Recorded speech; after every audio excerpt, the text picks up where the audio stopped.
শীতকাল তো এসেই গেল, এখন এই ফুলকপি ও বাঁধাকপিদের দাদাগিরির পালা। তো এখন কিছুদিন যখন এরা দাদাগিরি করবেই, তো একই রেসিপি খাইয়ে বাড়িতে কেন কথা শুনবেন। প্রথমেই একটা পাত্রে কিছুটা হলুদ দিয়ে ফুলকপিটা ধুয়ে নিচ্ছি। নিয়ে নিচ্ছি সর্ষের তেল, হলুদ গুঁড়ো, লঙ্কার গুঁড়ো, আদা ও রসুনের পেস্ট, সবকিছু মিশিয়ে নিয়ে ফুলকপিটাকে ম্যারিনেট করে নিচ্ছি। 5 থেকে 7 মিনিট রেস্টে রেখে 7 থেকে 10 মিনিট গ্যাসের আগুনে পুড়িয়ে পিস পিস করে কেটে নিলাম। নিয়ে নিচ্ছি টক দই, হলুদ, লঙ্কা, ধনে, জিরে গুঁড়ো আর পরিমাণ মতো লবণ, কিছুটা জল ও আদা রসুনের পেস্ট, ভালোভাবে মিক্স করে নিচ্ছি। এরপর গরম তেলে কিছুটা জিরে দিয়ে দিলাম পেঁয়াজ ও কাঁচা লঙ্কা ফ্রাই করে নিয়ে দিয়ে দিলাম টমেটো কুচি। টমেটো গলে এলে দিয়ে দেবো কেটে রাখা আলু ও মটরশুঁটি।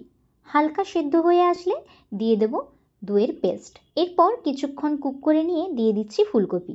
ভালোভাবে সেদ্ধ হয়ে গেলে দিয়ে দিলাম ধনেপাতা, চাইলে অল্প একটু গরম মশলাও দিতে পারেন। আর আমাদের ফুলকপির সবজি রেডি।